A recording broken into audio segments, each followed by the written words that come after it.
First up this week, a local story just because I was shocked to see it in the Libertarian Republic this week. The town of West Bridgewater, Massachusetts held a special Board of Selectmen's meeting last week because, oh no, they found out there's a group home for autistic adults in the neighborhood, and how dare no one tell them about it first. The residents were worried for their safety because apparently autistic people are violent individuals that could Hulk smash the crap out of the neighborhood's men and children, at least according to the Brockton Enterprise. These autistic people are so violent that no one even knew they were there until one of the clients got in an altercation with two of the residential counselors and neighbors called the police. A state rep attended the meeting at the request of the selectmen and told the May Institute, who runs the home, that they should open the home to tours because, again, these people with autism are apparently so dangerous that they don't get to enjoy the basic rights of dignity and privacy. Representative Dubois says that none of this would have ever even happened if the May Institute had just opened up the home for tours in the first place because, HIPAA isn't a thing and group homes are just zoos for the mentally and developmentally impaired. But the May Institute isn't giving tours, so the town bumped up police presence in the area to monitor the threat.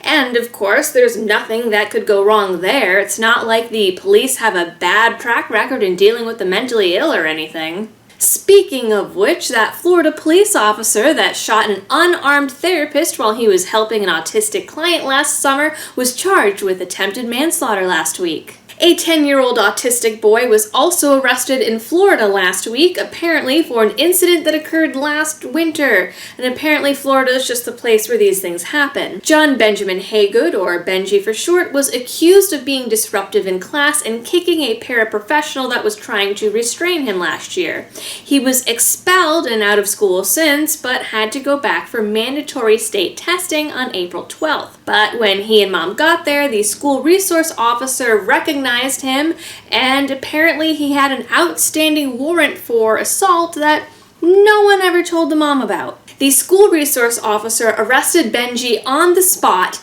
on school grounds during school hours in front of other students while mom looked on. Mom was able to get a video of the incident showing the boy crying in a chair, begging officers not to touch him as they handcuff him and pull him out to the police car. The police refused to tell her or the boy why he was being arrested, show her any paperwork, or where he was being taken. He was taken to a local juvenile detention center where he was apparently fed only one meal for the entire day until court the next morning, where he was released under house arrest and charged with felony battery. In case you missed it at the beginning of the story, this is a 10-year-old autistic boy. Felony battery. The school is refusing to comment except to release a statement that they absolutely 100% did not invite him to school just to arrest him, which seems like a kind of sketchy thing to say in a statement. Certainly Benji's actions are not okay, but the kid has autism, and the biggest argument people always make to me about public schools is claiming that public schools are necessary in order to socialize kids and teach them proper behavior. So where does arresting an autistic boy fit into the socialization job description? On the topic of arrests and violence, I do want to touch on the Berkeley riots, or the Battle for Berkeley, last week. I actually had wanted to do a full video on the riots last weekend, but I honestly couldn't find a single reputable news source at the time that wasn't screaming about white nationalists beating up leftist peaceful protesters, even though those same so-called peaceful protesters were clearly throwing rocks and fireworks and pepper spraying people on the live streams. I mean, these rocks were like half the size of my head, and one guy even got hit in the head with a U-lock. Though I do have to praise The Guardian for putting anti-fascists in air quotes in the subheading of their article. For those of you who haven't been keeping up, UC Berkeley has been a hotbed of violence since the Trump inauguration, with the campus erupting in riots and people literally setting fire to campus buildings in protest of conservative speakers, starting with Milo Yiannopoulos. The Black Bloc showed up, looted ATMs and Starbucks, and lit a bunch of crap on fire. Because fascism! Pro-Trumpers then organized a free speech rally for March 4th, which also ended in chaos after Antifa showed up, so the Liberty Revival Alliance planned another free speech Patriots Day rally for April 15th at a local park. Naturally, Antifa announced their own rally at this same exact location on the same day and at the same time. The police split the park down the middle with that orange traffic mesh that doesn't really do anything,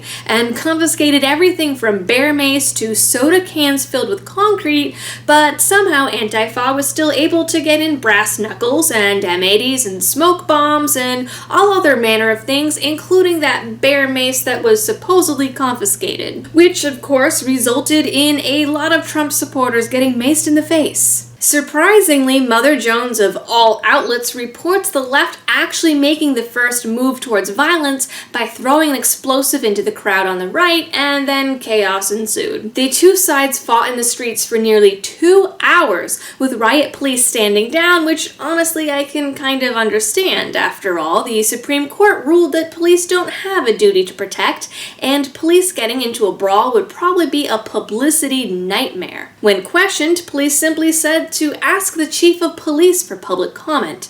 Later, the police said that they didn't get involved due to the risks of people not committing crimes getting hurt. Nonetheless, tear gas got involved somehow, and one person even got stabbed. And then there was that girl in the dreadlocks that got punched in the face that everyone is freaking out over, seemingly forgetting that she was also throwing punches and weapons and was at a riot.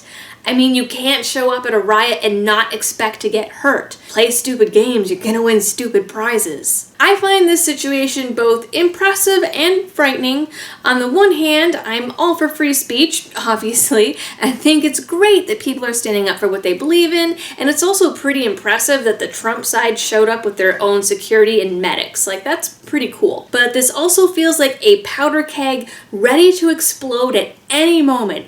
Various Antifa members flat out told reporters that they were there to scare and marginalize people and to limit free speech. But, that's not fascism or anything. In light of these events, UC Berkeley canceled Ann Coulter's speech that was scheduled for April 27th, saying they didn't want riots and couldn't guarantee Coulter's safety or the safety of any of her supporters. That's some pretty scary stuff. Then the school backtracked the next day and tried to reschedule under the condition that the event would have to end by 3 p.m., but that's kind of ridiculous and the damage was already done. This week's PC Corner has a couple of stories coming out of campus reform. A fraternity at American University was forced to cancel a fundraiser for veterans because the administration said the name of the fundraiser was cultural appropriation. The name in question was Badminton and Bougie, which is apparently a play on some rap song, and I'm sorry if I mispronounced that, but I generally don't listen to anything that has hit the radio anytime after 1989,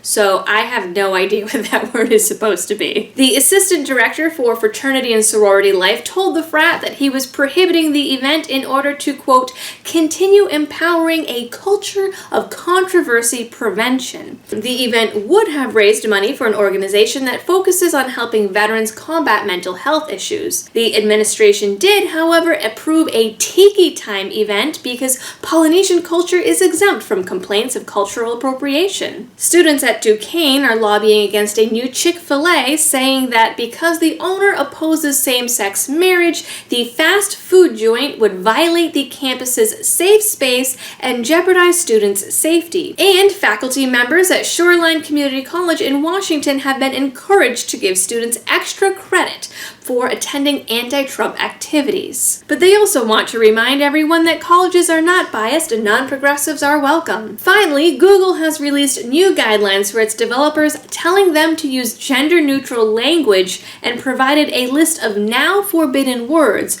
including the words guys, mother, man, and all gendered pronouns. Well, really, all pronouns altogether except for they. Anything else is, according to Google, discriminatory and condescending. That concludes your Liberty-related news for the week. Please don't forget to like, share, and subscribe if you're over on YouTube, and throw me some upvotes if you're over on VidMe.